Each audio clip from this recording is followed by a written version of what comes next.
صعب منات لب غازي دكان كل جيز يا مستير ناي سلطان. سلام كبرات عزبتنا كمي وعيلكم بعد حمتكم أزي أب سنة ميديا زدالو ناب نبور مملاس زبل مدبي إذا مدبنا بالنبور مملاس إرتراويان بحفشة بفلاك أمن إسياتنا بمعبول بوليتيكا ونقحات هاني صوم نايس سنة حساسبة لأنه خمسو كابتي سنة زدالو تو دوكمنت ويكا مصنعتي زدالو ناي لزب معالتي مالتي أرسنا نايلوم معنتي ቋንቋ ጥልያን ዘይፈልጥ ጥልያን እያ ትብል ዘላ ማለቲ እዚ ቀንዲ ዕላማ ናይዚ ኣርእስቲ እዚ ድማኒ ብዛዕባ ምዕቡል ስኒታዊ ቋንቋ ንምምዕባል ዝግበር ዘተ እዩ ማለት እዩ ናይሎም መዓንቲ ጋሻና ከምቲ ዝሓለፈ ቀዳም ዝነበረ ወይዘሮ ኣስገደት ምሕረት ኣብያ ደጊማ መፅያትና ኣላ ወይዘሮ ኣስገደት ደጊምኪ ዕድመ ስኒት ኣኽቢርኪ ብምምፃእኪ ብጣዕሚ ነመስግነኪ እንኳዕ ደሓን መጻኺ ክብለክ ደሊ ዝሓለፈ ሰሙን ተላሊኽ ነርክ ምስ ሰማዕትና ዝተረፈ ወይ ከዓ ዝጎደለ ዝምልአለኒ ትብሊ ተኾንኪ ዕድል ክህበኪ ወይ ከዓ ሰላም ክትብሊ ማለት እዩ ወይ ኣነውን የቐኒየለይ ካልኣይ ግዜ ኢኹም ትፅውዕኒ ዘለኹም የቐኒየለይ ሰማዕትኩም እውን እንደገና እቶም ክሰምዑ መፅኦም ዘለው የቐኒየለይ ይብል بقدامي تلاليه نيري من الوقت بقدامي زي نبرو أو زي حلف قدام زي نبرو حجز اللون تلون مالت جن أنا سجلت محرت عابي زبهال أبو جح كتماتاتنا إيرترا قلعة خلقو لخدكو أبس مرح تزح عدمي سو عن حمشن تسلفكو إيه كابو دحرت قنات حد أمريكا متى تقالس تقصيلو كل تقلعت اللوني تي EDA Eritrean Democratic Association زبحال كألنا بيت مرتود الشريفة يزحجز أكلت صقومان زحجز نايب على محور اللو ميسوم نابقوم كسدد اللي دايركت لك سدد خليو فوستر بارنتينغ ناي معدو ولادي نقولوا مدبالو كلهم سمعوا زلهم كتفلطون كتحطوا ندلي قال لي 10 قرش ورحنا خفلكا قول عخت مهر تخليخا فوستر بارنتينغ وي كان ناي معدو ولادي نقولوا ابز ابال بوردي ايه زي اخلن مسلني يغني لي كلا غزي عدد زحكم اوكي كمون دكتور ابراهيم بحنساب تلازيبهم قربلنا امنا لهم معنت لزب دكتور ابراهيم سلام كتب عدل كبكا حراي سلام اسقدت انقاد حن مصاخي جنت انقاد حن مصاخي حن تخيلنا خناتو زينا ناي ترامب زينا سلازلو تي سعرت ناي ترامب مثالي مزي لما عنتي نزاربولو دلنا مسو زتحازيمو دحرياس بعيدا خنقلصوينا نتوم بسعر ترامب تحققتو وحققتو يعني لنا حققنا وحقها اوكي مدحنا بتي ارستنا خناتلو معنتي ارستنا كم تقدم بلا زغلصكو ቋንቋ ጥልያን ዘይፈልጥ ጥልያን ዳ ወላ ዘይዛረብ ጥልያን ያ ትብል ማለት እዩ እዚኣ ንኩሉ ሰብ ብርህቲ ኣይለ ዝሓስባ ብፍላይ ኣብዚ ፖለቲካ ናይ ሃገርና ንሪኦ ዘለና ኣብዚ ማስ ሚድያ ዲዩ ኣብ ትዝርርብና ዲዩ ንሪኦ ዘለና ኩልና ንርድኦ ኢለ ዝሓስብ ማለት እዩ ኩልና በብት ንፈልጦ ቋንቋ እንዳተራዳዳና እንዳተዛራረብናሲ ትግርኛ ዝዛረብ ሰብ ነቲ ትግርኛ ዝዛረብ ሰብ ኣይሰምዖን ትግረ ዝዛረብ ነትግረ ኣይሰምዖን خالق ቋንቋታቱን በብቋንቋ ወላ እንዳተዛራረበስ ኣይሰምዖን ማለት ኣይሰምዖን ክንብል ከለና ሕጂ ብእዝኑ ይሰምዖ እዩ ነቲ ዘረባ ግን ብልቢ ኣይዳማመጹን ዘለው ኣይን ወይካ ወሬታ ኣይንዳማመጽን ዘለና ማለት እዩ ስለዚህ እዚኡ እቲ ፀገምና ኮይኑ ዘሎ አትሊስት እቲ ሰብ እንታይ ይብል ኣሎ ኢልካ ተረዲእካ ክትምልሰሉ ኣክንድ ትፍትን قلطف ملس نختهب طرح وي كا قلطف تقاومو نختهب طرحينا نጓየ ዘለና ኣብዚ ፖለቲካና ከም ዝሪኦ ዘለኹ ማለት እዩ እዚኣ ከዓኒ ብልቢ ክንሰማማዕ መታን ክንዳማመፅ መታን ስኒት ክህልወና ኣለዎ ዝብል ኣርእስቲኦም ዳርጋ ሒዞምልና መፅኦም መዓንቲ ማለት እዩ ኣብ ዝሓለፈ ርእስትና እውን ህንፀት ምትእምማን እያ ትብል ነይራ ዝሓለፈ ዝተዘራረብናሉ ክልቲኡ ዘይናፃፀል ተተሓሒዙ ዝኸይድ እዩ እንድሕር ደኣ ስኒት ክህልወካ ኮይኑ ኣብ ዘረባኻ ወይ ከዓ ክትሰማማዕ ትኾንካ ነቲ ኩልኻ ትፈልጦ ቋንቋ ተራዳዲእካሉ ተሰማሚዕካሉ ክትከይድ እንድሕር ደኣ ኮንካ እቲ ምትእምማን ክህል ኣለዎ ማለት እዩ ስለዚ ዘይናፃፀል ኣርእስቲ እዩ ዝሓለፈ ምትእምማን ካብ ምንታይ መፅእ ብምትእምማን ከመይ ጌርና ነጥርዮ ወይ ከዓ እቲ እምነት ዘይብሉ ሰብ ከመይ ጌርና ኣነፂርና ንፈልጦ ተዛሪቦምናን ገሊፅ ኣብሪሆምልናን ነይሮም ዝሓለፈ ሰሙን ወይዘሮ ስገደትን ዶክተር ኢብራሂምን ስለዚ ነዚ ሕጂ ከዓኒ ድግም ኣቢልና ኣነፀር ኣቢልና ክንዛረበሉ ኢና ማለት እዩ ስለዚ ኢኻ ስኒት ከም ፖለቲካዊ ምንቅስቃስ ከመይ ገይሩ ስኒት ክመፅእ ኣለዎ ኣብዚ ህዝብና ኣብቲ ፖለቲካዊ ቋንቋ ስኒት ነምፃሉ መገዲ ብዝተፈላለየ ዘተን መፅናዕትን ቃለ መሕተት እንዳገበረትን ናብ ህዝብን ንመንእሰያትን ከተንቅሕ ወይ ከዓ ከተራዳድእ ትሸባሸብ ዘላ ማለት እዩ ብሓፈሽኡ ኣብቲ ርእስትና ኩሉ ሻዕ ከም ንብሎ ብሓፈሻ ንኤርትራውያን ብፍላይ ከዓ ንመንእሰያት ብምዕቡል ፖለቲካዊ ንቕሓት ተሃኒፆም ናይ ምዕቡል ስኒት ዘምፅሉ ናይ ምርድዳእ ስኒት ኢልና ቀፃሊ ንገልፃ ነዚኣ እያ ማለት እዩ እሞኒ ቀጥታ ሕጂ ናብቲ ቃለ መሕተትና ክንኣቱ ኢና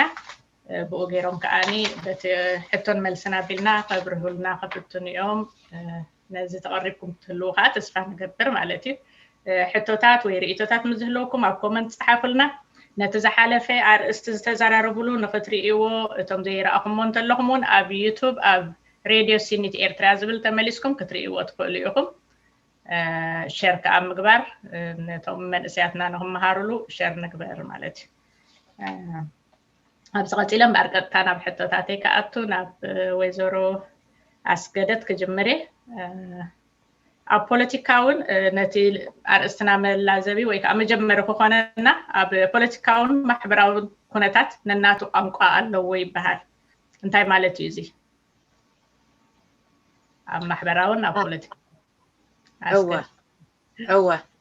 هو يعني اللي دقيمة قدمي نبزح توخي مملاس كل تنقرات الله قبلن زدلي حدا يبعدنا نسألالي زولو ناي كوينات نقراس قايو زي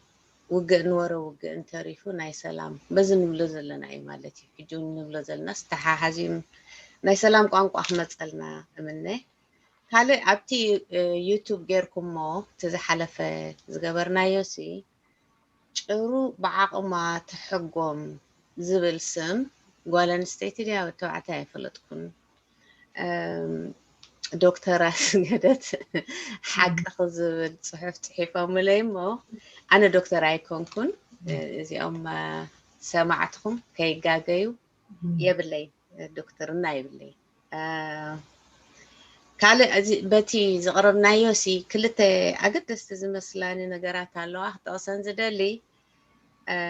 كلتا حوات بزحات دويلو ملي أتابع نيرو حدا انت يبلني ازي حق خيختي خندودو خلو إتوبيا فاليوم نسلام نساهو قال خندودو خلو سي أبي حمادو زبالو نيرو كبتم طريتم كزمتوهم ديليوم أب حقوي ناتيني لو مدحينهم من حجي متعيو مسحاتات ناتين زي انت ريتيني لهم أدحينهم من اتم زمتي مسكدو مليسوم لهم نو بحمادو مالتي حجي بزز تمسرة فوري بتعم دلدل نيرو طرح ليكو نسي ولا نحواتيك مرعاوا خلواس أبتقزمي حانت دعوة كابن بحمادو توسخلن نيرا سلازي سي كمز عينت فقرن سنيتنون مسريتي تتخفو تقبارات ناي أقنتنا كالاي حاونا انتايبلني حقي يزتبلي زلخي لو قالت كله قلعا مالنيشتو نيرسو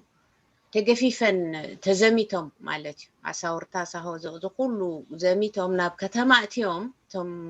ጦር ሰራዊት ኮማንደስ ገለመለ ወላ 100 ቅርሺ ይኹን I don't know ማለሲ ብዙሕ ነይሩ 100 ቀደም ኢለ እምበር ብ5 ቅርሺ ንብዕራይ ንላም ብ5 ቅርሺ ክሸጥዎ ክሕርጅወን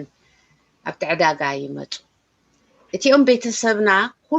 ኩሎም ቶም ዓዲ ተነጋጊሮም እዚ ገንዘብ ሓራም እዩ ሰሪቆም ዘምፅዎ እዩ ናይ ሕዋትና እዩ ከይትበልዕዎ ኣይንበልዖ ኣይንገዝኦን ኢሎም ኣድማ ገይሮም ማለት እዩ ብሙሉእ እቲ ህዝቢ ምግዛእ ኣብይዎም እዚ ንባዕሉ ተቃውሞ ነይሩ ኢሉ ይገልጽ ነይሩ ሕልፍ ሓሊፍዎም ዋላ ስጋ በሊዕኩም ቆርበት ሃቡና እንዳበሉ ገዛ ይኹሕኩሑ ነይሮም ኢሉ ኣምጪዋ ሕጂሲ ህዝቢሲ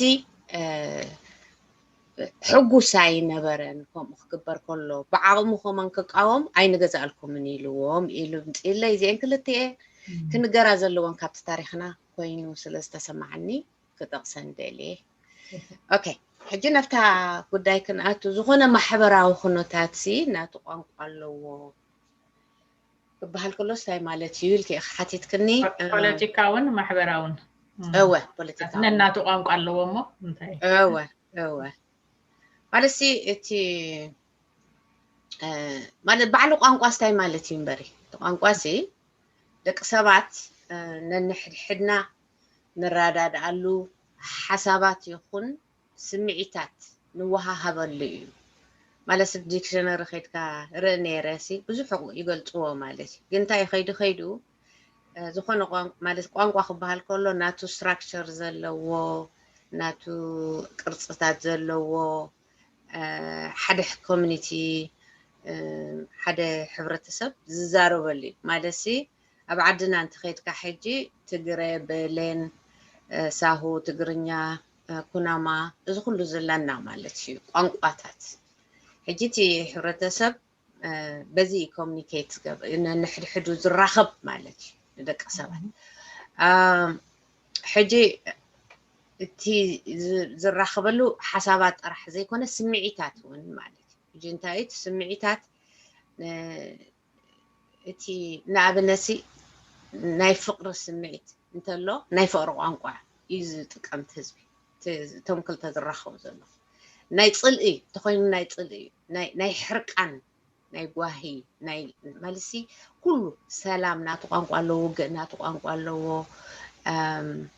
ሓደ ዓይነት ኣይኮነን ማለት እቲ ስምዒት ልክዕ ከምቲ ሂውመን ኢሞሽንስ ዘሎ ንነፍሲ ወከፍ ኢሞሽን ንነፍሲ ወከፍ ስምዒት ዝገልጽ ቋንቋታት ከዓ ኣሎ ስለዚ ብኡ መሰረት ኣብቲ ፖለቲካዊ ኩነታት ማሕበራዊ ኩነታት እንትብልዮ ዘለኹ ሕጂ ኣብቲ ፖለቲካዊ ኩነታት እንድሕር ባእስን ዕግርግርን ኣሎ ኮይኑ እንድሕር ኣብ ውሽጢ ሓንቲ ሃገር ዘሎ ፖለቲካዊ ኩነታት ነታ ሃገር ቀዳምነት ሂቡ ኣብ ትሕቲ ሃገር ዘሎ ፖለቲካዊ ፍልልያት ገይሩ ዘይወስዶ እንተኾይኑ ርግፅ ናብ ኩናት ዘብፅሕ ቋንቋታት ይኸይድ ማለት እዩ እቲ ክምዕብል ዝወሰነ ሃገራት ከዓ እቲ ተላዚቡ ዝኸይድ ወላ ፍልይ እንተሃለወ እንታይ እዮም ዝገብሩ ዋጋ ዕዳጋ እንዳገበሩ ብቐዳሚ ዋጋ ዕዳጋ ምፂናዮ ነርና ከም ነጥቢ ዋጋ ዕዳጋ እንዳገበሩ ከዓ ነቲ ሃገር ንቅድሚት ይወስድዎ ማለት እዩ ኣብቲ ማሕበራዊ ኩነታትና ከዓ ንሕናሲ ማለት ሕጂ ንሕና ስለ ዘገድሰና ናህና እቲ ናህና እንዲና ክንትኩር ከም ሳልሳይ ዓለም መጠን ብቐዳማይ ብዝርዝሩ ተዛሪብና ኢና ዘይምትእማን ካበይ መፅእ ስለምንታይ ኢልና ተዘራሪብና ኢና ኣብኡ ሕጂ እዚ ፕሬጁዲስ ወይ ቅድመ ፍርዲ ገለ መለ ፀንሕ ሕጂ እቲ ማሕበራዊ ቋንቋታት ንኣብነሲ እንታይ ብል ነይሩ ዶክተር ኢብራሂም ብቐዳማይ እቲ ፕሬጁዲስ ሒዝዎ ዝፍጠር ሰብ የለን ግን ኣብ ገዛኻ ትመሃሮ ሕጂ እቲ ገዛኻ ትመሃሮ ትሰምዖ እንድሕር ደገ ምስ ወፃኻ ምስቲ ዝዝረበሉ ዘሎ ሕብረተሰብ ኣብ ክፋልና ንኣብነት ሕጂ ንሱ ከም እስላማይ መጠንሲ ኣብቲ ገዝኡ እንድሕር ንኣንፃር ክርስቲያን ከምዚኦም ክበሃል ፀኒሑ which is not ከምኡ ኣይነበረን ንምዃኑ ኣብነት እየ ዘለኹ ኣብ ደገ ምስ ወፀ ኣብቲ ፅርግያ እንዳዕሩኽቱ እንድሕር ኣቱ ኮይኑ مسأته بتجزع إتي عبجزخات سمعه زنبركا خمزة يكون تريو يلو مالتي حجي نمتى زم تقولخو إتي حبرة السبعة أو قنقاتنا لكعيو باتي زلنا قدم فردتات كم زتنكف فلوتي قلنا إحنا بحف الشوق تري خلا خاخا إتي حزبنا تساني خيط سنحيو كانوا حس كبزت أطود خبل حرة تصبق دحاني دكتور إبراهيم توصل لريتو باريتو قناتك حرة فلما زيا أرستنا مستاني بقدامي متأممان تبل ناتا مغتسل تايا تحادة زي تأمامن دي إحنا نتقوم اللغان قوي تبقى قاعد أمو خوينو دما زانا يلوم معان ترسي ضربات اليان دي فلت اليان تبلا رسي ترامب تزعبه وانكو انجليز دي فلت انجليز نبلون عويقا وانكو امريكا دي فلت امريكا ويقاس لذي تو خاب سلطان زل قسلا معاك سلا دخونت استاذا ذاك يلوم معان تيارتنا تاريخاوي معالتي دي المغنياتو كاب تحادي ضربات اليان دي فلت اليان سي دابانا كلنا أتقدلوا هاجرات كا نعود ختيلنين قبراني يرى الحجي ترامب لدلقسة في اليان دي فلت اليان وكا أمريكا دي فلت أمريكا بتلقسة في قوانقاتها العالم قرب كبيريز بالتسوال لنا ثم نعاشتو وكا أبعدنا نريم دلنا فراخور اليان دي فلت اليان دي زاروت اليان كا بو ملكع قد ليوم إلي قمت حجي قانقا خنبل نكلنا اليان دي فلت اليان نرجع بقانقا ندرب لنا اليان دي فلت اليان بايزوي اديتاتنا عندكم تبلا نيره ابتزيت اليان يمثلني دخلت اليان سي في ابتزيت اليان كم فلتي خاطردو لذي تغا اتراو خونكا اليان تزاريكا تدي ترديكا تغني لذي مرددا مستعانا تناديتاتنا دولو نبراي تسي اليان دي فلت اليان لا نيرن اردام داسينا مستحر عيد قانقا تزارب كل خاطي تدات كامل اجي قانقا خدبل كلنا بزعبا كلته وي ثلاثه نغراتينا نزارب لنا حاده اتي قانقا بعدو انتاي مالتي دبل قال اي بوليتيكاو قانقا مالت كان انتاي مالتي دبل تاسيتي تا هيت سبيتش نايت ال زربا نبلاخ انتاي ادلا لذي نزل سلسين اطميرات متص قانقا خدبل كلنا قانقا انتاي مالتي ناي بوليتيكا قانقا انتاي مالتي بوليتيكاو محبراو قانقا تاب سلو قانقا كغير كلها انتاي مالتي قانقا خنبل كلنا قانقا سبات زرادا دولو مراخبي ግን كل ጊዜ እርጽ ለዎ እርጽ እንተለዎ ጥራሕ ክትራዳዳ ተደየሎ ታሽሚ ሃቶቶ ይኸውን ስለዚህ كل ሻ ቅርጽ ለዎ بملكع زربا بملكع صحف بملكع ملكታት بيد ካውን ክትዛረቦ ትኽእል ኢኻ ግድን ኣይኮነን እዝንኻ ክሰምዕ ማለሲ ተማም ኮንካውን ትራዳዳ ትኽእል ኢኻ ስለዚህ زربا بملكع زربا بملكع صحف بملكع ملكت زمحالالف ግን ستراكشر ቅርጽ ለዎ ቅርጽ እንተደይብሉ እዩ ዛሕጂ ንብላ ዘለና ቋንቋ ጥልያን ደይፈልጥ ጥልያን ትመጻካ ቅርጽ ደይብላ ምስተኸውን እያ ቅርጽ ተለዋ ግን ትራዳዳ ኣለኻ ማለት እዚኣ ሓንቲ እያ እቲኣ ካልአይቲ እዚኣ ናበይ ትወስደና ቋንቋ ከምኡ እንተደኣይልና ካልኡን ቋንቋ ክንርስዖ ደይብልና ብንእሽተና ኣፍ ንኸፍተሉ ናይ ኣዶ ቋንቋ እውን ቋንቋ ይባል ዙን ሓደ ካብቲ ቋንቋ እዩ ስለዚ እዚ ቋንቋ እዚ ናብ ፖለቲካ ምስተሳገረ ናይ ፖለቲካ ቋንቋ ኸውን ናይ ፖለቲካ ቋንቋ ዝበሃል ነቶም ብድምፂ ክመርፁኻ ትደልዮም ሰባት ወይ ስኻ ንኸተእምኖም ትደሊ ሰባት በቲ ንዕኦም ደስ ድብሎም ሰንቲመንት ዝበሃል ንዕኦም ዝስሕቦም ቃላት ጌርካ እንተስ ብፀርፊ ንዕኦም እናነኣድካ ነቶም ኣይንፈቶምን ኢና ድብሎም ከዓ ንዕኦም እናነኣኣስካ ነቲ ናትካ ሓሳባት ክገዝእዎ ትገብሮ ቋንቋ እዩ ስለዚ ቋንቋ ብኻልእ ኣዘራርባ ፖለቲካዊ ቋንቋ ሰሊ ንሰባት ትዕድገሉ ቋንቋ ፖለቲካዊ ቋንቋ ይባሃል ስለዚ ነቶም ናትካ እናመጎስካ ነቶም ፀላእትካ ድማ እናነኣኣስካ ስለዚ ሰሊ ማለት እዩ ብኻልእ ኣዘራርባ ገሊኦም ምሁራት ናይ ኣሜሪካ ፖለቲካል ላንጉዌጅ ሰሊ ኢሎሞ ብቋንቋ ጌርካ ሰባት ንኽትገዝእ እዩ ስለዚ እዚ ናይ ፖለቲካ ቋንቋ ደረቱ ምስ ሓለፈ ናብ ጥሩፍነት ይወስደካ ናብ ፋሽስትነት ይወስደካ እዚ ከዓ ንምሳሌ እንግሊዝ كابزي ناي أوروبا محبر أوروبا أبي أوروبيان يونين كوتسن كلا بتشعود الزرب زنبارة ناي تقرف دخانة زرباي وصعتنياتات متيوم سدتنياتات متيوم كبل حكوميوم مزوم سدتنياتات كا أسلام كمان كموسو يخو اليوم هاجرنا إنجليز ناي كاثوليك عدي أنا إذا عدي أنا بروتست عدي هذا بويتي تاشموتات زربات متزنبارة بس مخنيات الزغار إنجليز وطيع كابتي يوروبيان يونين دحريو ترامبون متينا حجدا صعدات نحايو يخيد اللومبر كايدو ناي فرنسا مارين لوبي بحال متياتنا ناي اب أستراليا رايت وينج أستراليا متيونا اب هولندا حدا خاطم طرفات دنبره اجي شمول سعيمبر مس غزي مسلمو انصار اسلام تسيو كنب مسجمره ام مجرشا مسلم anyway ناي هولندا نيرومنا زعابي خازوم ناي طليان اب طليان دلو ثلاثه بارتيات كوليشن بعد وسيدهم دلو እዚኦም ጋ ካብቶም ብጥሩፍነት በቃ ናይ ፖለቲካ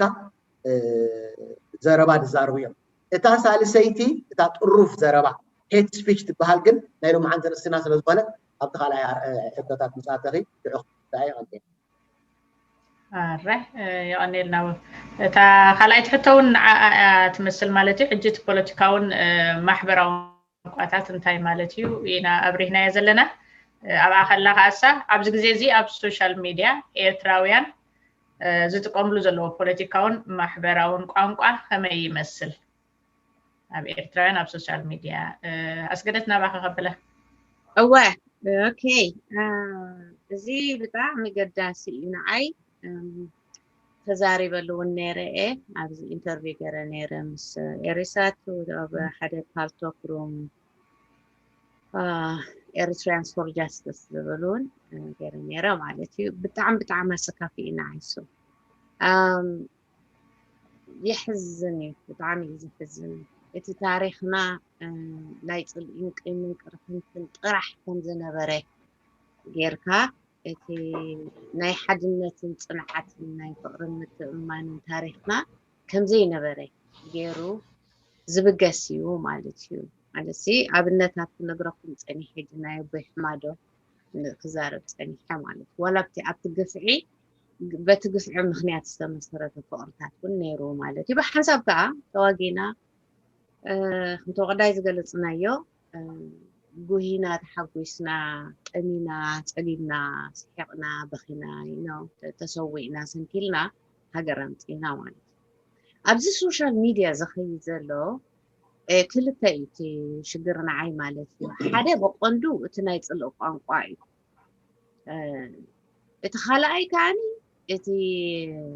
ሓፈሻውነት ዝብሎ ነበረ ብቀዳማይ ዶክተር ኢብራሂም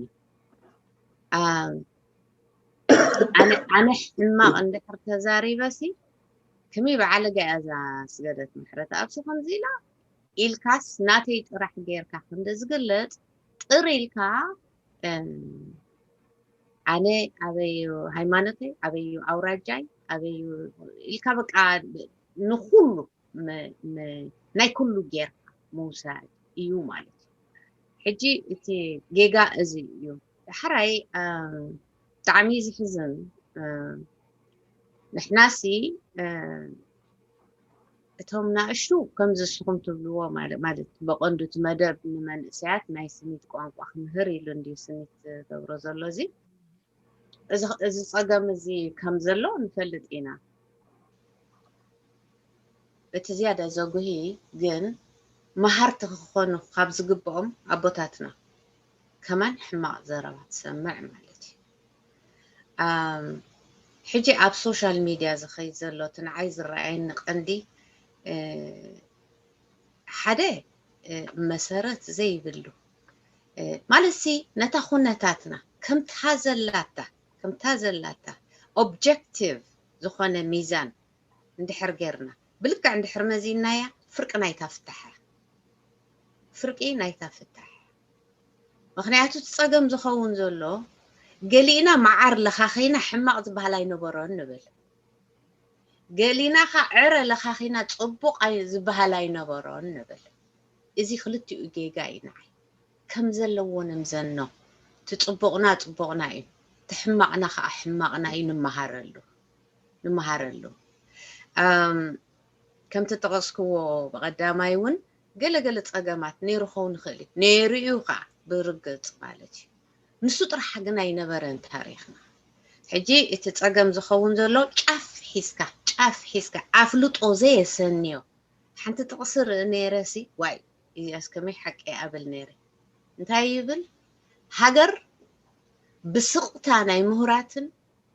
بعوتها ناي دنقر نتعنو يلو مالتي حنت هاجرسي اتم كمهر زلوم تم زفلطو مسزقطو اتم حنت زي فلطو دناقر مش قدروا شو يتعنو هاجر يلو مالتي زي بحقي يو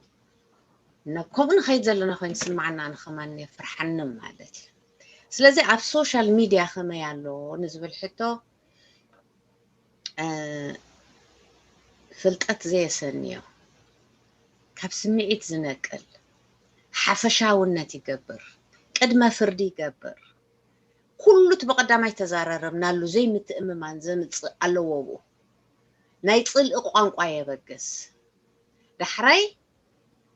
بقى غيرها جنرالايز كبر اسلام كلهم كمزيهم كريستيان كلهم كمزيهم وي حنت وراجع كلها خمزيها تباهيلو خاني ناب صلئي زمرح يخون مالسي زخونه ነገር ቋንቋ ይመሰረቱ ክርዳዕና ዘለዎ ቋንቋ ይመሰረቱ ሰላም ካንጽ ደለ ናይ ውግ ቋንቋ እናተጠቀመ ሰላም ካንጽ አይከል ናይ ሰላም ቋንቋ ተጠቀማለሁ ولا قولع خلنا انت تبايسنا سقيلو مصي إلو حدا زهر مكاكوا يلن ቋንቋ ቋትመጽ ቅድ ቆይቋ ቋትመጽ انت خمس غيرك قلمل تبايلنا اينا نقاي دحرنا انا متهرامنات هاجراتون كوم ينه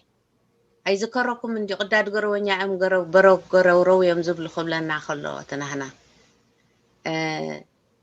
ፀሓይ አይትበርቅንያ አባድም ወፃና ማለትክ እስጂ ናይ ውግ ቋንቋይ بدحريو ددحريو انتي مت وقمت تاي داخ خمصدا ناب سلام زوسد ቋንቋይ ነበረን በመሰረቱ ማለት ስለዚህ خمس ስለዝኾነ ዓራቃይ ዘራይን ሕጂ ነንበይኒ ቋንቋ ዓራቃይ መጽዩ ሕዋት እንዲኹም ንምንታይ ትባኣሱ ከምኡ ትግበሩ ይዝብለካ ዘራይ ተመጽዩኻ እስከ ተንኩፎ ጋርካ ክሰብረካ ኢሉ ኻኒ ናብ ባእሲ ይስመርሓካ ማለት ስለዚህ نحنا ازي اعناوي زخوني ناب صل ناب قلن زوستنا مخابه بوتاتنا زخونو ابي حبت مريم ززارب وزرابه حجي يما زي نغرونا نسم ناي بعل ابي حمادو حجي فولتيمكم عينه تاريخ نسو زي نغرونا علون دي صبق تاريخنا كنغرونا زغبام كمبونا مت كنغرونا اندي زغبام دحراي كاني حراي أنا بلا لخو كله معرين الكية كله عرين الكية قبلكو حما نيرنا تبو نيرنا مالتي حراي تطبق سنيرو أما حجي نسمى تيمز حما عصي ترفنا الرياض يمكن لنا زلوهم ولا نتحمق نقص له نقدو يمزو لنا زلو إذا زي حلاف النتاو صراحة كم زي على النام مالتي بالسوشيال ميديا كالي إزم أزيان دو قلزو للو مالتي زوا كلام يبلا من بشم كريستيان ززارب زلوك حزب كريستيان ناي إرترا تأكيبنا وكلنا زبلنا يلا بشم إسلام إتأصياف زربا ززارب موسى ولا قلز بحل ناي كلهم إسلام زربا أيكونا حجي نحنا خردانا زلو سب بول قنن زلنا موسى بعلقة زربا تزاريو تسفاتين بعلقة ناي بعلقة زربا زربا له تسفاتين تبلو ناتي أيكونا موسى ززاربو ناي دكتور إبراهيم أيكونا إزي بقبو كردانا يدل كينو حالكم مسكي أبز الدوكول يحرقني سلازو خانس بس يزارب إذا حنا يجي لك لو ما عندك تزارب تخلي يغزل لك حسابه بزح حتى يقربنا إذا حنا قطع مالتيا تي زيادة تقام كوين زلا بسوشيال ميديا كله درجة جالسكي أخي ناي ولك أسبات حسابات ممت يوم تزاربوس بحافشة عند جبرنا إنا زيادة نقاد دوم مالتي حنتي بتأيت ذهبت إن حساب نزي أسي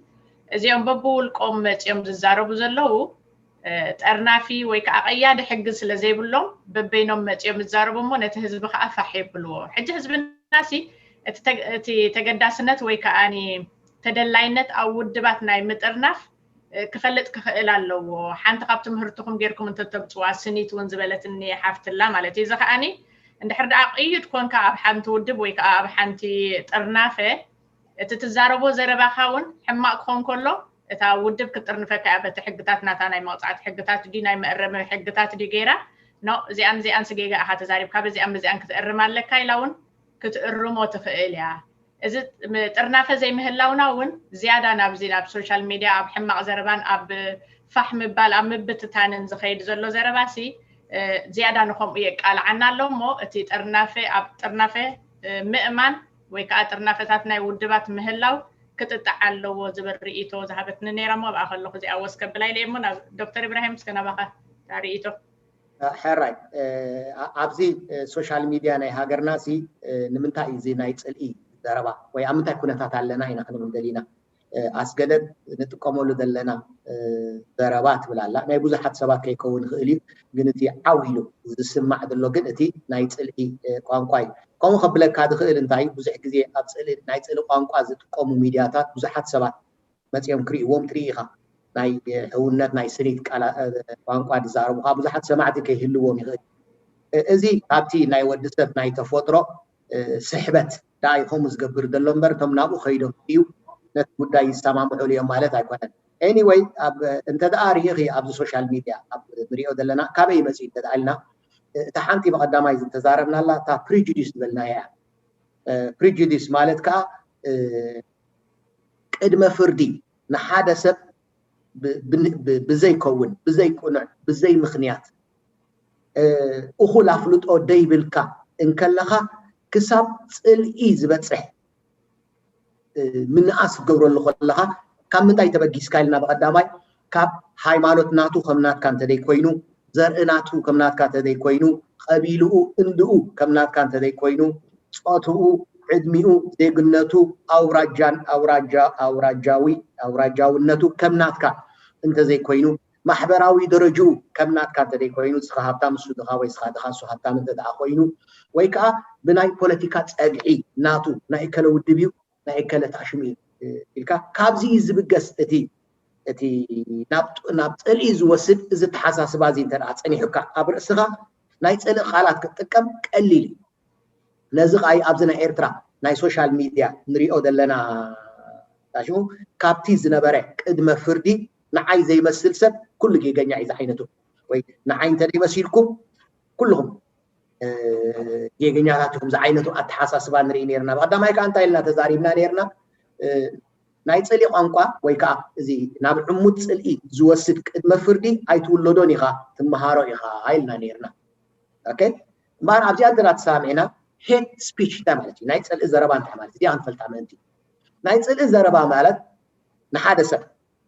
ወይ ንሓደ ሕብረተሰብ ብዘረባ ብመግለፂ ኦኬ ንሓደ ሰብ ብዘረባ ጌርካ ወይ መግለፂ ጌርካ ፀለመ ጠቐነ ምንዋር ምንሻው እንተ ደኣ ጌርካሉ ወይ ከዓ ኣብቲ ጠባይ ናትካ እንተ ደኣ ዓመፅ ጎነፅ ኣድልዎ ንኽህሉ ባዕልኻ ትዝርግሕ ወይ ከዓ ተተባብዕ ወይ ከዓ ቁኑዕ እዩ ኢልካ ንኻልኦት ሰባት ተተባብዕ እንተ ደኣ ኮንካ ወይ ከዓ ቅቡል ከም ዝኸውን ጌርካ እንተ ደኣ ተተባብዕ ኮንካ እዚ ናይ ፅልኢ ዘረባ በሃል ካብ ምንታይ ተመርኪሱ እንተ ደኣ ኢልካ ልክዕ ከምታ ቅድመ ፍርዲ ዝበልናያ ልክዕ ከማያ ካበይ ትመፅእ ብምኽንያት ዘርኢ ቀቢላ እንዳ ዓልየት ዜግነት ኣውራጃ ፆታ ዕድመ ስንክልና ናይዚኣ ምሳሌ ክበኩም እየ ናይ ስንክልና ሓደ ካብዞም ናይ ሚድያ ብፍላይ ትግራይ ትግርኛ ዝብሉ ወይ ከዓ በዛ ኣጋዝያናዊ ዝብሉ ንሓንቲ ካብተን ተቃለስቲ ናይ ኤርትራ ሽማ ክጠቕሳ ኣይደሊነ ምጠልኡዋ እንታይ ኢሎም ኣብ ሚድያ ወፂኦም ጓላ ስንክል ናይ ኣእምሮ ስንክልና ዘለዋ ጓል ኣላታ ኢሎም ሓጢያት ዲ ጓልካ ናይ ኣእምሮ ስንክልና ክህልዋ ስለዚ ኣብ ፖለቲካ ስለ ዘይተሰምዐሲ ጓላ ስንክልቲ እያ ወይ ከዓ ረብስ መቕፃዕቲ ኢሉስ ጓላ ስንክልቲ ገይሩ ፈጢሩዋ ትብል ዝገርም ዓይነት ኣብ ከምዚ ይኣቱ ስታ ሕጂ እንክልና ተዘኪራትኒ ኣትየ ያብዛ መግለፂ እዚኣ ብስንክልና ሃውን የፀይፉኻ ወይ ከዓ ይፀርፉኻ ማለት እዩ ወይ ከዓ ኣባልነት ናይ ሓንቲ ውድብ ወይ ከዓ ናይ ሓንቲ ማሕበር ኣባል ብምዃን ካብዚ ይትብገስ ብዘረባ ጥራይ ድዩ ዘረባ ፅልእ እንተዳኢልካ ኖ ብምልክት እውን ኣሎ ናይ ፅሙማን እኮ ብኢዶም እዮም ዝዛረቡ ወይ ብዓይኖም ስለዚ ብምልክት እውን ፀርፉ ኣሎ ወይ ከዓ ሄት ስፒኪንግ ወደልና ናይ ፅልእ ዘረባ ኣሎ ብምልክታት እውን ክኸውን ይኽእል እኮ ስኢልካ ካሪካቴር ጌርካ እጅ ካሪካቴር ጌሮም ናይ ፅልእ ስፒች ናይ ፅልእ ዘረባ ዝገብሩ ኣለዉ ስለዚ ተፈላለየ ዓይነት እዩ ማለት እዩ ኣብዚኣ ኩላትና ክንርዳእ ዘለና ቁሩብ ግዜ ተሂብክን ምናልባት እንተንዊሐ ኣለና ግዜ ድሓነ ሬታት ገብርና ይኽእል እዞም ኩሎም ጥሩፍ ዘረባ ዝዛረቡ ገሊኦም ፋሽሽታዊ ዝኾነ ዘረባ ዝዛረቡ መማሳመሲ ናቶም እንታይ ነዚ ክዛረቡ ከለዉ ስሱ ኢሎም እዮም ብተፍቅዎ ነቲ ዘረባ ወላ ምክንያታዊ ኢሎም እዮም ዘቕርቡልካ ሕጂ ኩሎም ስምዕዎም እዞም ጥሩፋት ኣነ ዝገብሮ ኣነ ዝዛረቡ ዘለዎ ዘረባ ምክንያታዊ ይብሉኻ እዚአን ምክንያታዊ ዝብልዎ ንስታቶም ምስምሶም ሰለስተ ምስምሳት እየን ዘለዎም ወይ ክልተ ሓንቲ ኣብ ሃይማኖት ተመርኪሶም እዮም ዝዛረቡ ንዑ እዮም ቁኑዕ ኮይኑ ዝስምዖም ሃይማኖተይ ቁኑዕ እዩ ሃይማኖትካ ግን ቁኑዕ ኣይኮነን ሃይማኖትካ ይፃረፍ እዩ ሃይማኖት ናተይ ግን ኣይፃረፍን እዩ እናበለ ይፀርፈካ ሃይማኖት ናትኩም ከምዚ እዩ ፅቡቅ ኣይኮነን ናትና ሃይማኖት ግን ፅቡቅ እዩ ስለዚ እቲ ምስምስ ናቶም ኣነ ብዛዕባ ሃይማኖተይ ይዛረብ ዘለኹ ኣነ ብዛዕባ ንስኻ ናይ ሃይማኖት ስለተፃረፍካ ኣይትፃረፍ ዘለኹ እዚ ዓይነት እዮም ዝብሉ ስለዚ ኣብ ምንታይ ምስምስ ዝገብሩ ሃይማኖታዊ መልክዖም ዘትሕዝዎም ድሕሪኡ ማለት ነቢ መሐመድ ዓለይሂ ሰላቱ ወሰላም ፈቂዶሙለ እዮም የሱስ ፈቂዱለ እዩ መፅሓፍና ፈቂዱለ እዩ ረቢ ፈቂዱለ እዩ የሱስ ፈቂዱለ እዩ ዝዓይነቱ ኣቀራርባ ገይሮም እዮም ክቐርቡልካ ዝደልዩ ስለዚ ናብ ሃይማኖት እዮም ዝፅጉዑ ተዳ ጥሩፍ ዘረባ ክዛረቡ ደልዮም ካልኣይ ናብ ሃገራውነት እዮም ዝፅጉዑ ሃገራውነት ኣነ ካል መዓልቲ ክንገልፃ ኢና ፕሮግራም ጌርና ከምዚ ስርዓት ኢሳያስ ዝገልፃ እቲ ሓደ ንሃገሩ ዝፈቱ ሃይማኖት ዝብል ከዓ ሃይማኖታዊ ኣውራጃ ዝብል ኣውራጃ ኹ ማለት ኣይኮነን ሃገራውነት ማለት ካብቲ ኮሚኒዝም ዝመፀ ኣገላልፃ ካልእ እንድዩ ናተይ ኣረዳድኣ ሃገራውነት ማለት ግን ዓድኻ ምፍታው ኢለ ንሃገርካ ምፍታው ሕማቕ ናይ ሃገርካ ክትርኢ ደይምድላይ ኢለ እየ ክሕፀራ ዝደላ ኣነ በቲ ናይ ኮሚኒዝም ኣገላልፃ ገይረ ክገልፃ ኣይደልየ ስለዚ መብዛሕትኦም እንታይ ዝብል ሃገራውነት እዮም ከምዚ ዝቐድሙ ንሃገርና ከምዚ ስለ ዝገበርካያ ንሃገርና ከምዚ ክንገብራ ስለ ዝደለና ከነሕብያ ከነፀብኻ እንታይ ደበይዶስ ካብዚ ተመርኪሶም እዮም ዝፀርፊ ዝጅምሩኻ ማለት እዩ ስለዚ ነቲ ከምቲ ናቶም ሃገር ከምዚ ኢሉ ደይዛረብ ይዘልፍዎ ማለት እዩ ስለዚ እታ ሄት ስፒች ናይ ዘረባ ናይ ፅልእ ዘረባ ኣብኣ ትምርኮስ ቀዳመይቲ ብሃይማኖት ካልአይቲ ከዓ ኣብቲ ናሽናሊዝም ዝበሃል ወይ ከዓ ሃገራውነት ዝብልዎ ሰብ ከከመራርድኡ ክርድኦ ማለት እዩ ሳልሰይቲ ናይ ቀደም ዝና ኣብ ታሪክ ዝነበረካ ዝና ንሕና ጀጋኑ ነርና ንሕና ንፉዓት ነርና ንሕና ሰውራ ጀሚርና ንሕና ሰውራ ዛዚምና ንሕና ንፀላኢ ስዒርና ንሕና ከምዚ ነርና ነዋሕቲ ነርና ቀያሕቲ ነርና ደቀና ጨጉረን ነዊሕ ነይሩ ናትኩም ጨጉርኩም ቆርዳት ነይሩ ከምዚታት ዓይነት ኣብ ታሪክ ተመሰይቱ ዝነበረ ዝና ናቶም ኣብዚኣ እዮም ዝፅጉዑ ማለት እዩ ታሳልሰይቲ እታ መማሳመሲት ዝገብርዋ ወይ ከዓ ምክንያታዊት ተግብሮም ኣብቲ ናይ ዝና ናይ ቀደም ብምምርካስ እዩ ወይ ከዓ ኣብቲ ታሪካዊ ባእሲ ኣስገደት ክትብል ፀኒሓ ፅቡቅ ታሪክን ሕማቅ ታሪክን እንከለና እታ ፅቡቅቲ ታሪክ ገዲፎም ትሕባቅ ታሪክ ጥራይ የዘንትውልና ስለዚ ኣብ ናይ ቀደም ባእሲ ከዓ ይፅጉዑ እሞ ኣብኡ የማሳምሱ ማለት እዩ ብኡ ኣማሳሚሶም የብሉ ሳልሰይቲ ኣብ ታሪክ ዝነበረ ናይ ነንሕድሕድ ውድድር ኣብ መንጎ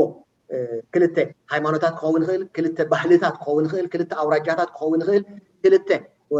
ፖለቲካዊ ውድባት ክኾን ይኽእል ወላ ክልተ ፍሉጣት ሰባት እውን ክኾኑ ይኽእሉ ኣብ መንጎኦም ዝነበረ ናይ ነንሕድሕድ ውድድር ድማ ንዕኡ እናዘከርካ ንዕኡ እዮም ሕጂ መማሳመሲ ዝገብርዎ በዚ ታሪክ እዚ በዚ ዓመተ ምህረት እዚ በዚ ገለመለ እዚ ገሊኦም ግን ከምዚ ስገደት ክትብሎ ዝፀንሐት ውፁእ ሓሶት ጨሪሱ ዘይነበረ ታሪክ እውን ነይሩና ኢሎምን ይዕልሉካ እዮም የምፅኦም እዚኣቶም ግን ኩሉ ሻብ ብፍላጥ ዝገብሮ ስለዝኾኑ ፀኒሐ ክዛረበሎም እየ ስለዚ ገሊኡ ውፁእ ሓሶት እቲ ካልእ ዝበልኩኹም ኣብ ታሪክ ነይሩ እዩ ለምሳሌ ናብ ነንሕድካ ባእሲ ዝነበረካ ዝና ዝነበረካ ውድድር ዝነበረ እዩ ጥራሕ ኣግጂፍካ ትዛረቦ ኣናኢስካ ትዛረቦ ገሊኡ ግን ዘይነበረ ፈፂሙ ውፁእ ሓሶት كم زنيرنا زنيرنا بلك فتيمو بمرتعو غيرو كم صو ذيك ولا تاريخ ولا هايمانوت ولا بزغنه كاليت دما طرح وص حسد يكونت كرغاغص ديك مرتعو ديبلو قدم 5000 عامتي انا 5 زنيره بلك قدم 5000 سي دمي قدم 5000 دينابور وي 3000 دينابور سباتن انا نسسوم دينا حج بإرترا دلنا توم قدم 3000 دينابور I don't think so مثلا انت لنا دما مش حساب تدابالي قناينا مسينا دلنا ስለዚህ ገሊውሃ مرتعو ከተقربولو ዘይትህል ናብ ጽንጽዋይ ተመርኪሶም ይነግሩሃ እምባር እዝንተን አኮይኑ ትምማሳመሲ ኣብ ሃገርና ታዓንቶ ባያስገደት ዝበለታ ድሕረ ባይታ ናይ ሄት ስፒች ወይ ካ ናይ ጽል ዘረባ ኣብ ኤርትራስ ነይሩ ይቀደም ተዳይልና እወ ነይሩ ሕጂ ኣጋዚያንን ትግራይ ትግርኝን ወይ ዞም ካልኦት ኣብ ሃይማኖት ተመርኪሶም ዝዳሩ ሰሜም ኣምጪሞን ተዳይልና ፍትሓውነት ይብላል እዚኦም ኣጋዲዶሞ እዮም እምበር ነይሩ ታሪክና እዞም ንኣሽቱ መንእሰያት ሕጂ ኣይነበሩን ኾኑ ምናልባት ኣነ ገነት መንሽሙ ግን ደርከብናሉ ደርከብኩሙሉ ስለዚ ክንዝክሮ ንኽእል ኢና ብሓፈሻ ህዝቢ ኤርትራ ካብቲ ብሃይማኖታውን ኣውራጃውን ባህላውን ተፃዋዊሩ ዝኸይድ ህዝቢ ፍሉጥ ኣብ ኣፍሪካ እዩ እዚኣ ትሕሰባ ታሪክ ኣይኮነትን ኣብ መንጎና ግን እዚኦም ሚኒ ንብሎም ንኣሽቱ ናይ ፅልኢ ነጋዶ ግን ነይሮምና እዮም ካብ ነዊሕ ሕጂ ምሳሌታት ክህቤ ሰባት ምእንቲ ክዝክሩ ፕሮግራምና ካብቲ ናይ ካልኦት ፕሮግራም ፍሉይ ገብሮ ናብ ንቡር ምምላስ እዩ ዝብል ናብ ንቡር ምምላስ ካ ኣስገደት ትብላ ነይራ ንነገራት ከም ዘላታ ጌርካ ምፅዋዓ ፅብቕቲ ተነይራ ከምታ ፅብቕታ ጌርካ ንገረና ሕማቕ ተነይራ ከምታ ሕማቕ ጌርካ ንገረና ነቲ ፅቡቕ ከነመሓይሾ ነቲ ፅቡቕ ካ ከነዕብዮ ትብል እያ እምበር ኣብ ታሪክ ኣብ ኤርትራ እዚ እንታይ ለዮም ኣነ ምእንቲ ኣብ ኤርትራ ብዙሕ ትፅልኢ ዓሪ ዝዓበየ ስለ ዘይነበረ ሚኒ ለዮ ሚኒ ወይ ከዓ ንኣሽቱ ናይ ፅልኢ ነጋዶ ኢለዮ ነይሩ ይብዓድና ከም ምንታይ ሓደ ማእከላይ ዓሌት ትብል ዘረባ ነይራ ኣብ ኤርትራ ሕጂ እዚአን ኤግዛምፕላት ድህበን ነስገደት ክገድፈላ እያ ሳኽቲ ምሳሌታት ክትህበና እያ ዝያዳ ዕድል ክህባ ምእንቲ ሓደ ማእከላይ ዓሌት ትብል ኣዘራርባ ነይሩና ኦኬ ማእከላይ ዓሌት ማለት ሰብኣይ ጓል ማለት ይመስለኒ ምናልባት ኣስገደት ክትነግረኒ ትኽእል እያ ማእከላይ ዓሌት ማለት ወዲ ታቁሸት ዘይኮነ ግን ካብታ ቁሸት ወይ ካብታ ዓዲ ዝተመርዓወ ሰብ ማለት እያ መስለኒ ምስኣት መፅእ ወዲ ርብዓ እውን ኣላትና ወዲ ርብዓ ትብል እውን ከም ምንኣስ ጌርና ነቕርባ ነርና ኢና 40 ዓመት ኣብ ኤርትራ ተቐመጠ ካብ ካልእ ዓዲ ዝመፀ ዝብል ካልእ ሰሚዐያ ዘይፈልጥ ቅድሚ ከይሕሱ ምእንቲ ቅድሚ ወርሒ ዝሰማዕኩ ኣላ ሰሚዐያ ኣይፈልጥን